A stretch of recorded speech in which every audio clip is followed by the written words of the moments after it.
Assalamu alaikum. I'm really excited to teach you my meal prep strategy in depth, step by step, in great detail to take all of the guesswork out of meal prepping for you. Maybe you've tried meal prep before, it was complicated, it was hard, it was difficult, you got confused, you got lost every step of the way, but don't worry, we're going to clarify all of that today. We're going to give you all the support that you need so that inshallah you can seamlessly meal prep, get the results, crush it, and absolutely dominate. So, of course, we have an in-depth slideshow here to show you how to meal prep in depth, step by step. So very excited. So today we're going to be covering a couple different points. Why do we meal prep? Pros and cons of meal prepping versus not meal prepping. The 3 different types of meal prep and what I recommend you start with. How to go grocery shopping, what exactly to get, some examples, how to cook the proteins, how to cook the carbs, and as well as some options you have for flexibility and time efficiency. How to cook the veggies or leave them raw in many cases actually is more optimal, and I'll show you exactly why. And then putting it in containers versus putting it in one tub, why and when, etc., as well as an overview of my super simple meal prep strategy that makes it even simpler once you've got this initial process down for maximum time efficiency, and a little review, and then next steps and what you can do from there to expand further upon this journey with meal prepping and cooking healthy, delicious food. So, why do we meal prep? Let's go into just the pros and cons of meal prepping versus not meal prepping. So if you do meal prep, the pros are you have healthy food ready to go, it saves you time, and you're not leaving variables to chance where you end up being stranded without healthy food, which if you're trying to gain muscle, obviously if you don't get protein in, then you're leaving yourself in a place where you're wasting time not gaining muscle. And if you're trying to lose fat, then you're missing out on the opportunity to optimize your metabolism, prevent bad food cravings for unhealthy food, and also maintain your muscle mass so your metabolism stays on point. So you look good once you've lost the fat, and so you can accelerate your fat loss further. And because you're eliminating that variable of being stranded without metabolism boosting, muscle building, fat burning food, and you're putting yourself at risk of eating something unhealthy or going through the metabolic slowing that happens sometimes if we're not eating often enough, or that the muscle protein synthesis, not happening because you're not getting protein in your system. Well, then obviously that's, you're preventing yourself from those risks that would have messed you up, and therefore because you're preventing yourself from those risks, and instead of giving yourself the opposite, you get the metabolism boost, the positive protein synthesis, everything you need for both muscle growth and fat loss, your chances of success are much higher. Okay, so pretty obvious choice here. And if you plan ahead, you can make it delicious, which, it doesn't require complex recipes to make it delicious. Of course, the complex recipes could be more delicious, but we have to also audit how much time do we have, what's realistic for us, and what's the strategy we can do on our most busy weeks as well, right? Now, the cons of meal prepping is it takes effort in planning. You have to think, you have to, you have to actually put in effort to get results. Who knew that, right? No, I'm just kidding. Obviously, you already knew that, right? So you do have to be in a proactive mindset. We talk about this all the time, is that being in that proactive mindset is the key to success in every area of both deen and dunya by Allah's permission, versus the reactive mindset is very conducive to failure. And so we don't want to be like, oh no, I'm a victim, I'm reactive, I don't have any control over what I can do. Rather, you have to remember that Allah is putting this knowledge in front of you and has put so many opportunities in front of you for you to be able to take action and get the results. So if you've been making dua for the results, you got to take the means that Allah is giving you to achieve that result by Allah's permission. The other significant con to meal prepping is sometimes food does taste a little bit less fresh after a certain number of days. Now, the cool thing is, with a lot of like the Pakistani food, Middle Eastern food recipes that I'm going to give you, inshallah, the flavors actually seep in more over the course of time to where it can actually be more delicious after a couple of days. Like if you ever put biryani or Pakistani food in the fridge, or even some Middle Eastern foods in the fridge, and after a couple of days the flavors are actually even better, then that's a good thing, versus obviously veggies tend to go bad in the fridge after a couple of days. So I have some strategies to mitigate that, and we could talk about that, but that is a significant con. And there are some people who are just really picky and they're just like, no, I only like my food fresh. And if that's the case, then your wife better like cooking, or you better like cooking, or you better just settle for the fact that the food's going to be a little less tasty. But the goal here is that with meal prepping, it's tasty, delicious foods that's just as delicious as leftovers from your favorite restaurant, but it has healthy macros, so you achieve your goals, you have more energy, you feel great, everything else. And that's another pro of meal prepping, is it makes it easier for you to eat healthy consistently and get the energy boosting benefits of that, right? Now, let's look at the pros and cons of not meal prepping. If you don't meal prep, the pros are you don't have to block any time to do it. You don't have to think. You don't have to use your brain. You get to just kind of float through life, not ever taking action and doing anything. The problem, though, is that you might get stranded without food and have to emergency cook or get something unhealthy or go hungry and mess yourself up, which then, is going to kill your results. But we're going to talk about the cons in a second. But again, the pros are you don't have to think. You can be mentally lazy and you can always have fresh food. But the problems with not meal prepping is you're going to get stranded without food, so you have a higher chance of unhealthy eating and all the other downsides I talked about before. It's very hard to stick with a meal plan, so you're just going to get, a meal plan and then not follow it properly and not get the results, and then, you'll fail on it, right? So you have to follow the plan to get the results. That's very key, right? And then your chances of success are low because you have all these failure-prone variables that are going to mess you up. And of course, you end up wasting even more time and money cooking, eating out, ordering food, etc. And you might even have to settle for bland food if you have to be in a time crunch and emergency prep some food. So obviously, I think I've made a strong argument that we should all meal prep, but you wouldn't be on this video if you didn't want to learn how to meal prep, but I just wanted to reinforce your motivation. So let's go ahead and go into the 3 different types of meal prep. So there's simple beginner prep, which is what I recommend to start, which is what we're going to be going into in depth today. There's super simple meal prep, which is very easy to explain once you've understood the foundations of beginner prep. And then there's complex recipes in prep, which are only for really picky people, or if you and your wife don't mind cooking every day or every other day. And you could cook every other day. That's what I did for many years until I got to the point where I was just too busy with my business and in my career with different jobs I had before, where I had to kind of batch prep for at least a couple days. I had at least 3 to 4. And there's lots of different things you can do. In fact, I forgot to put in the slides, but you could even prep for 2 weeks in advance. So you only have to prep once every 2 weeks and then freeze half the meals or at least half the protein sources. There's a lot of different permutations of this that we can explore and discuss further. But today I just want to give you a very simple layout on how to get started with meal prep so you can start doing it right now and start getting results, inshallah. So step 1 is you need to go grocery shopping. So you need to calculate how much protein you need. So usually with most clients, we're doing either 6 ounces or 8 ounce portions of lean proteins, depending on the person's size, preferences, everything else. But we're going to use 8 ounces because it's easy math. So 7 lunches and 7 dinners, because obviously we're not going to be necessarily eating chicken for breakfast or fish for breakfast, is 14 meals. Now, if each meal is 8 ounces, which is half a pound times 14 meals is 7 total pounds of meat needed. Okay, now we might talk about family considerations later. We actually are going to touch on that for later. I have it in the slides.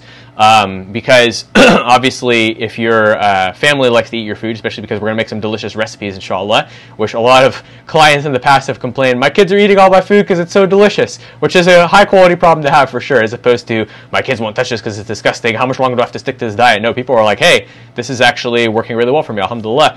People are always pleasantly surprised in how nice the meal plans are. But the point being, you might need to make extra for the family because the food is going to be delicious, inshallah, and that is definitely something that I've experienced since getting married and having, becoming a father and everything else, so alhamdulillah. But anyways, so we need to calculate the carb portions needed as well. In most cases, because we're doing 40 to 50 grams of carbs per serving from the different carb sources, and we could talk about carb sources a little bit later as well, and we talk about it in many other videos/modules and everything else, right?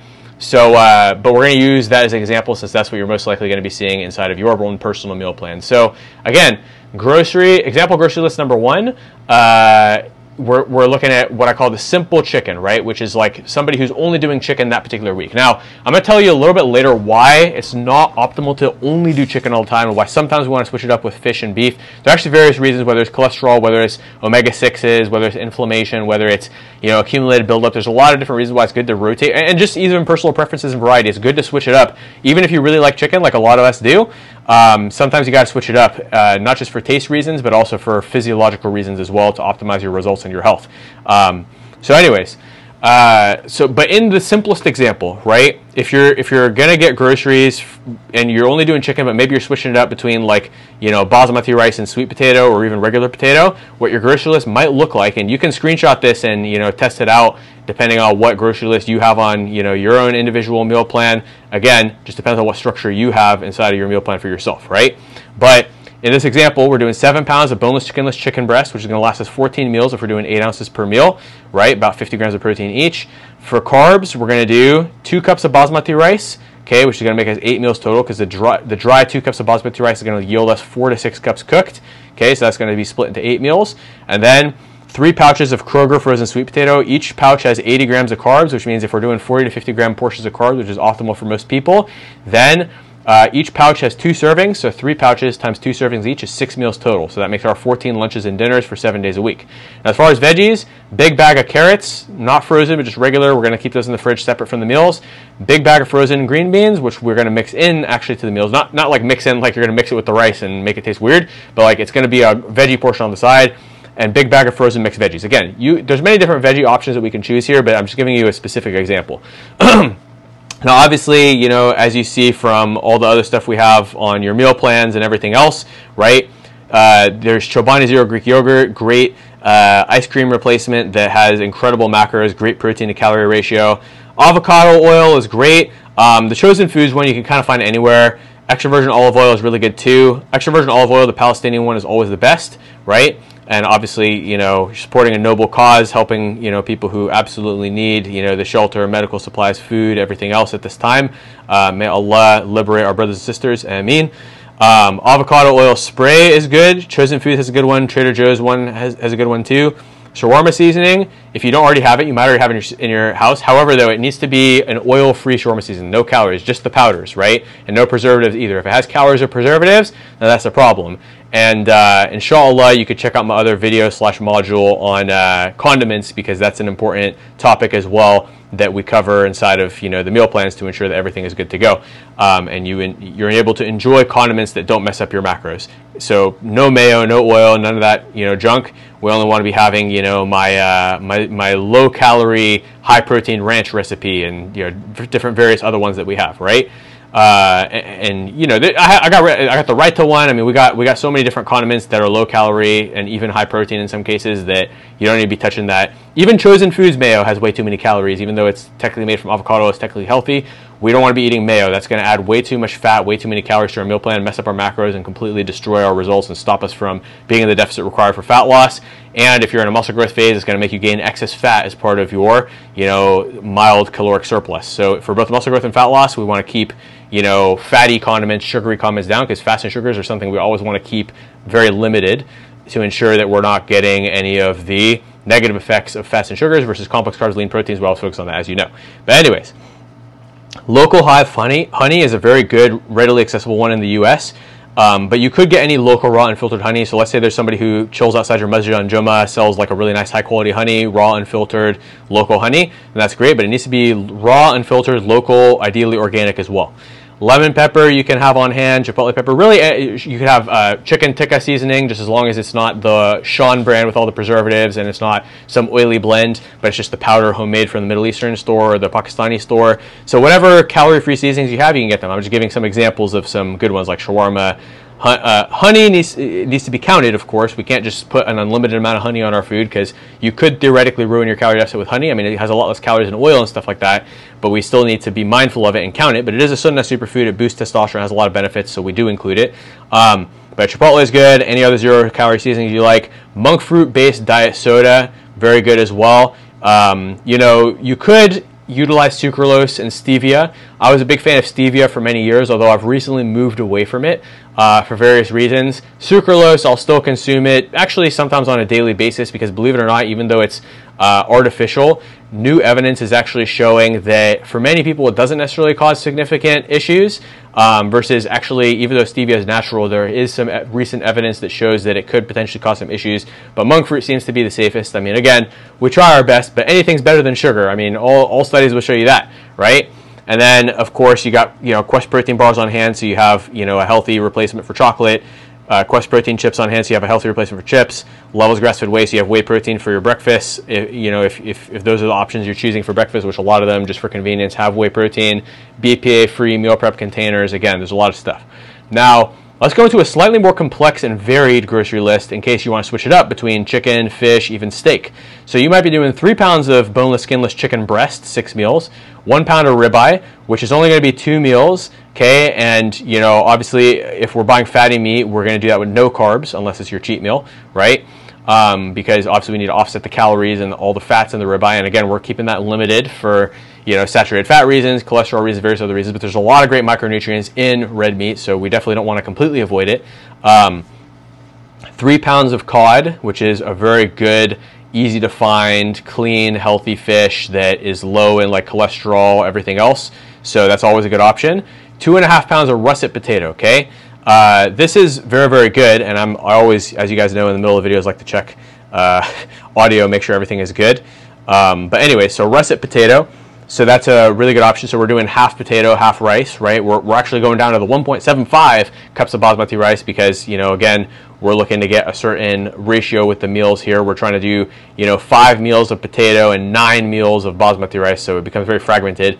carrots, broccoli in this case. Now, I personally don't eat broccoli, but if you don't get bloated from broccoli, you don't get any digestive issues, no gas, nothing like that, you can get a bag of frozen broccoli. Green beans, we have a constant here. We still got the Chobani Zero, all the other stuff that was on the thingy. Now, if you do want a stevia-based soda, Zevia, again, look into the research on stevia, and if, you know, if you don't think, if the risks of it are not significant to you, you can certainly, you know, get that. It's a good one. Simple Truth BPA-free water is a good one that I like, that we personally get, that's, you know, good for our family. But again, just some examples of different grocery lists, right? Now, once you got your groceries, we need to cook our proteins, right? So if this is your first time meal prepping, the two easiest ways to prep are going to be slow cooker or the oven method. They're the fastest, easiest, and simplest, but the slow cooker is actually the most convenient, and I'll explain that further in the super simple meal prep thingy, the instructions and review. So my easy slow cooker chicken recipe is you just take 7 pounds or 10 pounds if you're cooking partially for the family, or in some big families if you got 4 to 6 kids, maybe even 15 pounds, or let's say your sons eat as much as you do, they're teenagers and they're trying to bulk up for football, meanwhile you're trying to slim down for life. You know, whatever it might be, your situation might be different, but let's just say 7 pounds as an example for, you know, if you're only prepping for yourself and your family's not going to be eating your food. Well, you put 7 pounds inside of a slow cooker, okay? Put shawarma seasoning, salt, black pepper, no other seasonings that have oil. You can use 0% plain Greek yogurt if you'd like, because that does go well with a lot of Desi and Middle Eastern recipes, and it's basically just pure protein, so the calories are not going to be something that's significant, that's going to inhibit our results in any way. Now, you could do it in slow cooker on high for 4 hours, or let's say that you're going to do it overnight, do it on low for 8 hours. And, you know, whether you're sleeping while it's running, whether you're working from home, whether you're being productive, whatever it may be that you're doing during that, obviously you're not just sitting staring at it for 4 hours, wasting 4 hours of your life, right? Once it's cooked, take off the lid, let it cool for a minute or two. Then you're going to take 2 forks, shred it up, mix it back in, and let it reabsorb all the juices. And from there, it's delicious, juicy, tender, flavorful, and you got 14 meals total for yourself, and again, do more quantity for the family, and we can talk about that a little bit later, inshallah. Now, easy oven chicken recipe, okay? So if we're looking at, you know, doing it in the oven, we preheat the oven to 350 to 375, and we're going to cut the chicken in half lengthwise, because if the chickens are too thick, like I'll just kind of show you an example, right? Because lengthwise, it's always like, people are like, okay, lengthwise, what does that mean? Okay, it means if this is a chicken breast, we're going to cut it, we're going to put the knife in the middle of the thickest part. You know, the chicken breast has a really thick, dry part that gets dry in the oven. You're going to cut it like this so that it's thin slices, which is going to help it to cook in a much better, more delicious way. Okay? Now, once you've cut it lengthwise so it's thin, it's going to cook better, and you're going to marinate the whole 7-pound batch with only 2 tablespoons of extra virgin olive oil. That's all you need, or avocado oil. Okay? You're going to put salt, pepper, shawarma seasoning, anything else that tastes good, has 0 calories, no butter. People are like, oh, can I add butter? No, definitely not. It's got a lot of calories. If you're being mindful of your cholesterol, you're trying to get that down, the saturated fat will increase your cholesterol. Even if butter has a lot of good micronutrients and is anti-inflammatory, you need to be careful with your cholesterol, so we need to make some individual adjustments on that as well. Once the oven's fully heated and the chicken's marinated, you don't have to let the chicken marinate. Like some people are like, do I need to leave it for 2 days? I'm like, dude, I don't have the patience for that. Maybe it'll make it taste better, but it'll be in the fridge for 2 days after you prep it anyways, at least, you know, for most of your meals. So it'll get marinated later, right? But you know, there's always a joke. If you ever seen the Golden Balance on Instagram, he always says, marinate till you lose patience, right? For me, I just marinate and throw it right on the thing. There's no need to let it seep in per se, unless I'm like trying to impress somebody, cook for them for the first time or something like that. But alhamdulillah, already married, so I don't know if there's going to be that situation again. Already cooked for my in-laws, so alhamdulillah.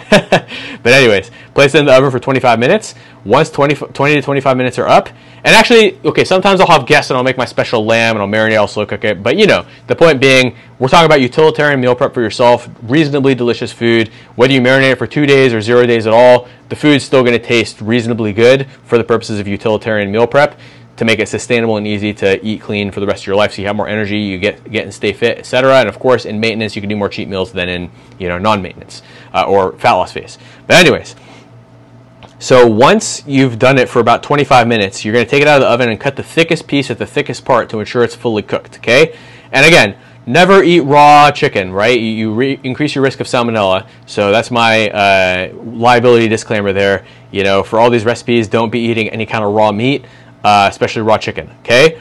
If it's not cooked enough, flip the chicken and broil for 3 to 5 minutes, and closely monitor it so it doesn't burn, because broil it can burn easily, but it's going to crisp it up, make it very delicious. From there, you're going to split the 7 pounds into 14 containers, unless somehow it's still not cooked. I mean, at that point, I don't know how it wouldn't be cooked unless you have these enormous steroid chicken breasts, in which case you might want to try to see if you can find an organic halal one. But the point is, And even if you can't afford organic halal, definitely don't get the giant steroid ones. Like for instance, I will tell you guys this, is that, you know, there is this one store here that sells 99 cents a pound halal chicken breast. And sometimes it's a little more expensive, but sometimes they have it on sale for 99 cents. Crazy good deal, but the problem is the quality is atrocious. I mean, it feels like it's loaded with poison. I even get more bloated when I eat those versus when I eat, you know, the organic ones or the normal ones. So organic, though, can be like kind of pricey and overpriced, though. I get it, like especially for those who are not trying to go too crazy on the budget, especially if you're making 15 pounds for the family every single week and you got 6 kids. I get it. Even if you're making really, really good money, like I have clients who are making, you know, 300K plus per year, but because they have, you know, 6 kids, it's very difficult for them to, you know, reasonably afford that, plus the house, plus the mortgage, everything else. So you got to work it with your budget, but, you know, hopefully, but definitely don't be cheap with these things, right? May Allah protect us from bukhl, being stingy, right? So when it comes to things that are worth it, we need to spend, but what I think is a good, reasonable balance for the quality is natural chicken breast. It's not organic, but it's not steroid giant chicken breasts that are poisoning you and your family. So what I do is I spend a little more. I spend $5 a pound. It's like, I think $5.49 a pound. Yeah, it's more expensive. Yeah, it runs up my budget a bit for food, but I'm not trying to feed my family poison. You know, when you got growing children, when you yourself are trying to be healthy, you either got to pay the farmer today, you got to pay the pharmacist tomorrow. And I'd rather save money by paying the farmer more today, so I don't have to pay the pharmacist way more later. But more important than the cost of the money is the cost of your health, and you should never value money more than your life. So just my little brief motivational there on why you should invest in higher quality food. Pay the farmer today or pay the pharmacist tomorrow. But anyways, the whole tangent there was about those thick chickens. Now let's quickly talk about easy pan chicken. Now pan chicken is the hardest, because when you cook chicken on the pan, 7 pounds of chicken is very difficult to fit on a pan. You can do the air fryer too, but you have to do it in multiple batches or it's not really going to cook that well, because 7 pounds, like if you're doing small batch, like 1 pound at a time or even 2 pounds at a time, but 1 pound at a time, very easy on the pan, no problem. It's delicious. Probably the most delicious, although it's tough to limit the oil quantity on the pan, but it is the most delicious. Air fryer is the best if you're doing like small batch, like 1 pound. And I have a fried chicken recipe as well, which is great. So for those of you who have been able to grab that already, it's amazing, mashallah, alhamdulillah. But anyways, let's say we're trying to do our meal prep with the pan. Again, I don't recommend this because it's hard to do 7 pounds of chicken on the pan and it doesn't really cook evenly and it's hard for the pan to stay hot enough. But what you want to do is you want to heat up the pan first and do a light spray of avocado oil, then pan fry on medium or high with the chicken. And generally, again, we need it cut in smaller pieces. You could add curry powder, cumin, a touch of cayenne, you know, whatever you want to do. Pan fry till golden brown and delicious, split into containers. And again, maybe you're doing 3 pounds, maybe you're doing half chicken, maybe you're doing the grocery list with the chicken, the steak, and the cod. This is one scenario where the pan method may be viable, but again, we got to optimize for efficiency and how much time you have. Now let's talk about fish. So fish is a great option for a lot of you, especially if you're trying to limit your cholesterol consumption because you're sensitive to cholesterol, you have cholesterol issues, your doctor tells you you urgently need to get your cholesterol down, you have heart disease in your family, you know, whatever it may be. And getting in more fiber will help with that too, but again, fish is a great option that we've successfully, alhamdulillah, by Allah's permission, used with a lot of clients to get their cholesterol down when their doctor demanded it, right? So, versus I've had other clients who they could be eating a ton of red meat and their cholesterol's fine and everything is good, alhamdulillah. But the point is, everybody has a different level of sensitivity to it, and there's even debates in the scientific community if it's even bad to have high cholesterol per se. I like to err on the side of caution, and a lot of data does seem to show that having higher cholesterol does seem to increase your risk of heart disease. And it's all in Allah's hands. You could be perfectly healthy, die when you're 19 years old. You could be super unhealthy. There are people who smoke cigarettes and drink soda every day who live to be 120. I believe I've heard as well. So it's all qadr Allah. But of course, you know, Allah has given us the signs as far as statistics available. And so the statistics show us that we should do our part as well and take the means by eating healthy. Okay? So anyways, oven baked fish recipe. You're going to do 350 for the fish. Okay? So this is a cool one where you can do like half tuna, half salmon, or you could also do cod, a lot of different ways to do it. And what I like to do is I like to marinate it with 2 tablespoons of honey and 2 tablespoons of olive oil, and then add chipotle, lemon pepper, and salt. That combination of chipotle, lemon pepper, salt, and honey is amazing. Now salt, if you have high blood pressure, we need to be careful with that, but if you don't have high blood pressure, then you don't necessarily need to measure that per se. You can just do it according to taste. Now, once I've marinated all the fish, what I like to do is I like to spray it on the top with a very light spray of avocado oil to kind of glaze it, and I'll bake for 25 minutes if it's fresh. If it's frozen, though, you got to bake it for 35 minutes because it's got to de-thaw. Now, from there, again, just for reliability purposes, especially when you're first starting out, cut open the thickest piece to make sure it's fully cooked, and then cook for longer if needed. And then you're going to split the 4 pounds of tuna into 8 containers, the 3 pounds of salmon into 6 containers. Again, you can interchange this with 7 pounds of cod, which splits into 14 containers. Just depends on what you prefer for yourself. Now, next up, we're going to do the carbs. there's two things that you can do when you make the carbs, right? You can make your rice, your potatoes, your sweet potatoes, whatever other carbs you want with no oil. You could either make the rice you can make steamed rice, you can make boiled rice, you can do a rice cooker. There's many different ways to do it. It's very self-explanatory. You probably already know how to make rice. Potatoes, I like to do them in the air fryer for like 25 plus minutes at 400 degrees. Makes them super crispy and delicious. The Ras Al Hanout potato recipe, absolutely amazing. You could even make fries. Sweet potatoes, same thing. Although recently I have not had time to cut all those potatoes, cut all those sweet potatoes, everything else. So I usually do option 2. But if you're going to do option 1, which is more cost effective but less time efficient, then of course we could do that. And again, see the video / module on the food types that covers all, like really in depth, what are the best carb sources to choose, so you see what beyond those 3 options you can do and how to evaluate them for yourself and what ranking criteria we use, as well as other nutrients like fiber, protein, fats, everything else. The video module breaks everything down. But usually for most clients, we're doing basmati rice, sweet potato, and regular potato, which again, option 1 where you make it yourself is more cost effective but less time efficient.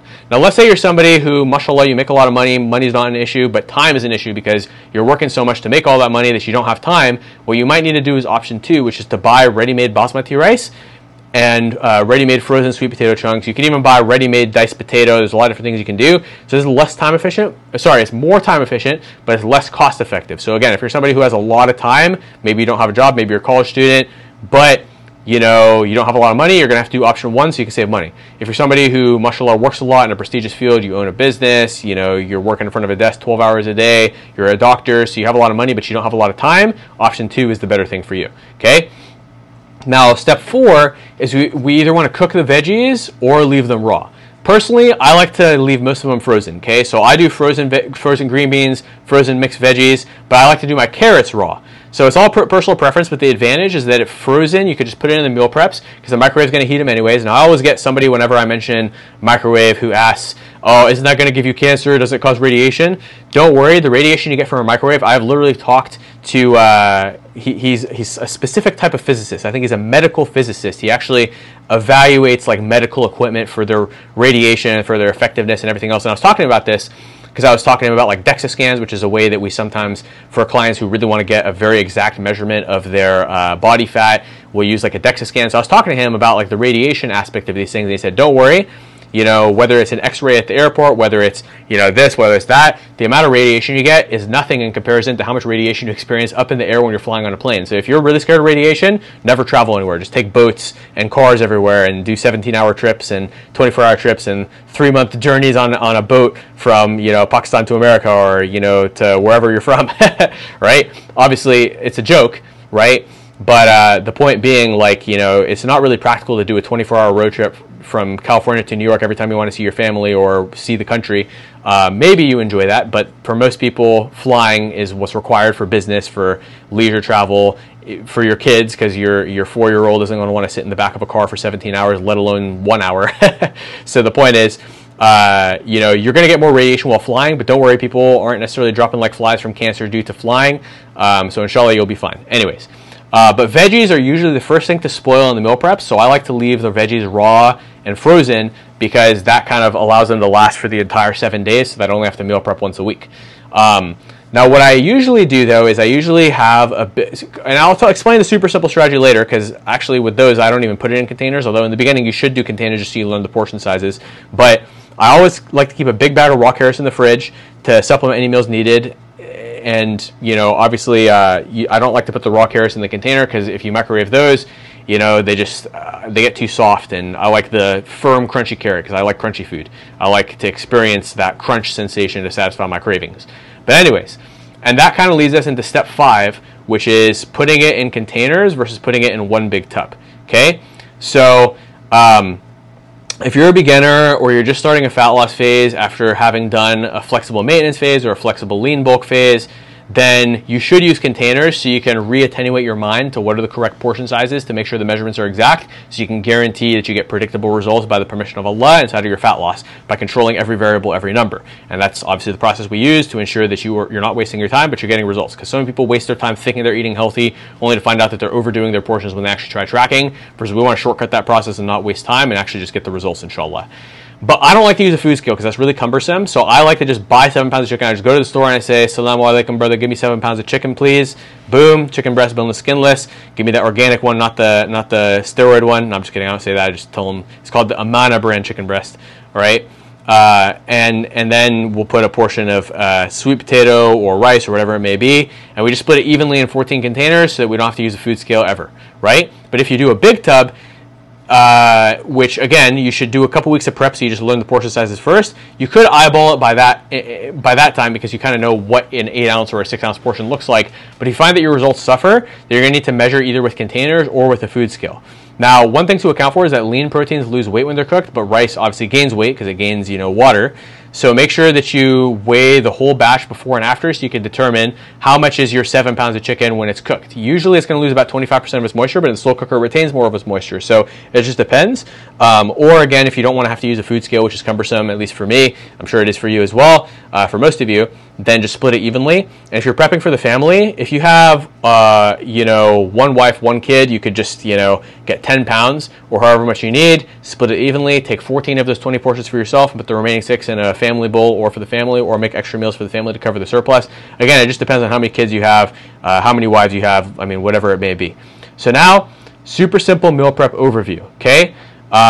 So once you've got some experience in your momentum, you can optimize for efficiency, right? So what I personally do, which is what I call a super simple prep. So the first one was simple beginner. This is super simple. It's even simpler than super simple beginner, but simple beginner.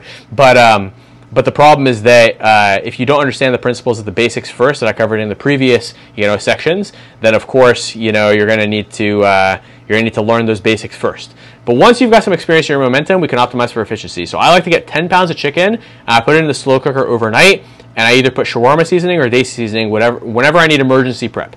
So let's say I just ran out of chicken, my family just finished it, boom, no problem. Swing by the halal store on my way back from the masjid or whatever it might be, or on my way back from dropping off my stepson at school, and boom. Now, occasionally though, because chicken has a lot of omega-6s, aka linoleic acid, we sometimes need to switch it with fish and beef to get your omega-3s, again, because chicken has a lot of omega-6s, which can build up and cause inflammation over time, which you may have noticed. You might get bloated if you eat chicken week after week after week after week after week after week after week, right?